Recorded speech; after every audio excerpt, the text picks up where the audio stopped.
I've been saying to quite a lot of people, live with Eli. And Eli are the three words which are enthusiasm, love, and integrity. So I'll stick to those. So ELI, Eli. That's so live with Eli. That's how I describe myself.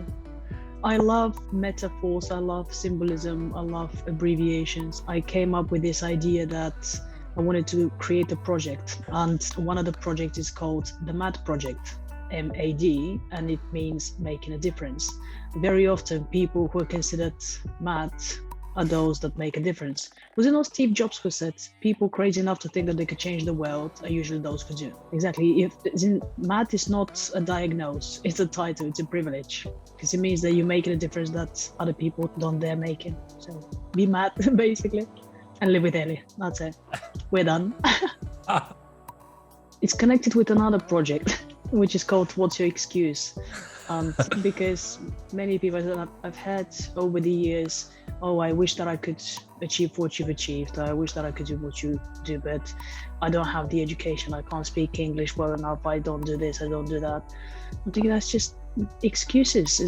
If you focus on what you can't do and what you don't have, then that's where you're going to be stuck. And if you think I can't do this, but I can do this other thing instead, or I can learn, you can just make it happen. So what do people mean? Oh, I can't do it because I have this, because I'm gay, because I'm foreign. No, those are limitations we put on ourselves. So we allow the society to put on us. And for as long as we don't believe them, for as long as we know our worth, nothing could stop us. People have asked me, how come that you're so confident in what you do? As in, do you have all the answers? Do you not have problems? Of course I have problems, and of course I don't know all the answers. Very often people associate confidence with knowledge, and they actually feel confident in a subject matter when they have experienced different things from that subject matter. But to me, it's not to do with the knowledge you already have and the experience. It's the willingness that you have to commit the time, passion, and energy to the project. I'm gonna make it happen. So that's the thing, because I know that I have the passion and I have the drive. So that's why I'm confident. Yeah, how I'm gonna make it happen is it, I don't know, but I just know that I'm willing to do whatever it takes. That's love is the answer, and love is different for different people. And the fact that someone doesn't love you in the way you want them to doesn't mean that they don't love you with their whole heart. Self-love, start with them. Forgiveness. Every single time something like that happens, just consciously spend a minute, or I don't know, 10 seconds, 5 minutes, whatever, to forgive them for what they've done, and forgive yourself for allowing yourself to get triggered. It's not going to get undone overnight. So it will require patience, it will require consistency. So maybe see, when it comes to kids especially, see what they like, what they don't like. In one of the Tony Robbins seminars, we had to do the purpose of our life, just like a mission statement thing. And it always goes with I and then the name. So my whole thing, I've ingrained mine in my kind of whole body basically, and I have been living it, and it goes like this: I, Eli, see, hear, feel, and know that the purpose of my life is to be a force for good, to pour love into myself and others and enjoy it. That's it. And the force for good is actually a kind of key part as well, because even though it's for good, it is a force as well. So I can take the world by a storm. Do you not think what's going to happen to you if you lose your job? And I said, no. And actually, I'm never going to lose my job. I don't identify with my job. The way I see myself is my purpose is to help others, to be there for others. Yeah, I happen to be a marketer, fine. I happen to consult businesses, fine.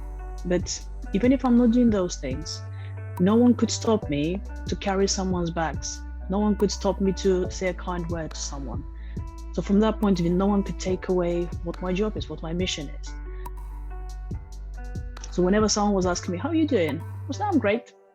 I wanted to make other people happy. And I wanted to make them smile, be it with a compliment, making a fool out of myself, with a flower, with whatever it might be.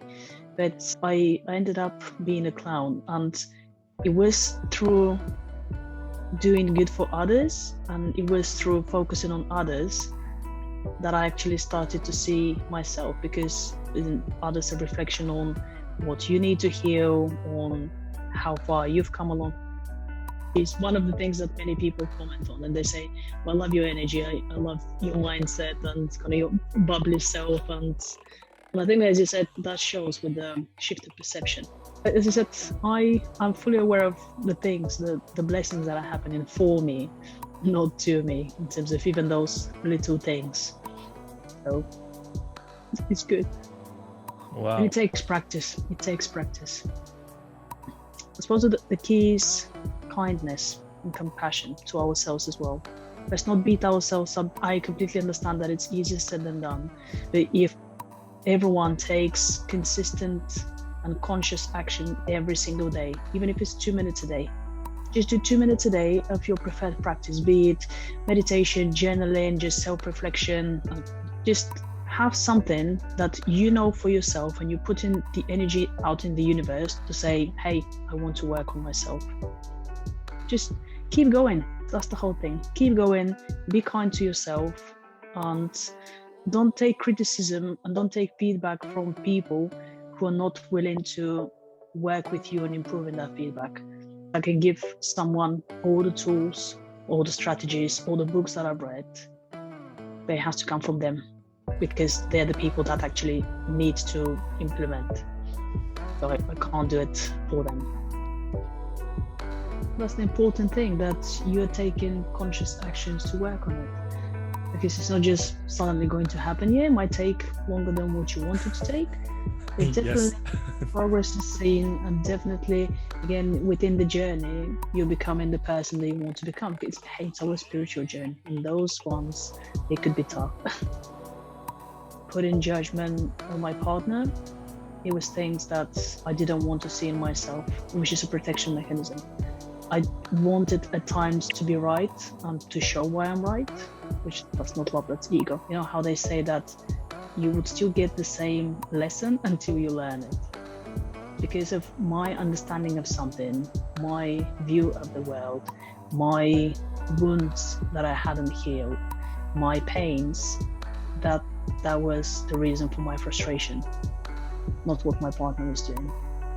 Because I could very easily put the responsibility on the other person and say, you hurt me, you made me feel this way. No one could hurt me, because I perceive the things in a way that I want to perceive them. So judgment is a big thing, whether we realize it or not. The children who need the most love very often ask in the most unloving way. That love is the answer, and love is different for different people. And the fact that someone doesn't love you in the way you want them to doesn't mean that they don't love you with their whole heart. Self-love starts with their forgiveness, and forgive yourself for allowing yourself to get triggered. So to just take the responsibility that, okay, you feel a certain way because you have or haven't done something, or because something has happened to you in the past, or whatever it might be.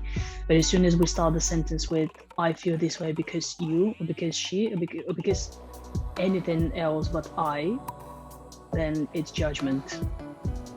That's the whole thing. Everyone wants love, and with that, everyone wants attention, and to know that they matter. Why try to fit in when you're born to stand out? So don't put yourself in boxes just because other people do it. Where thinking stops and your being starts. Perhaps that's the definition that I could give. The way I've done self-reflection is to exactly look at myself and see what's triggering me, and to look back, and sometimes because it's been hidden under so many layers, you can't find the answer on the first exercise, on the first time you look at yourself. So that's why I just keep looking at what is happening and keep observing yourself.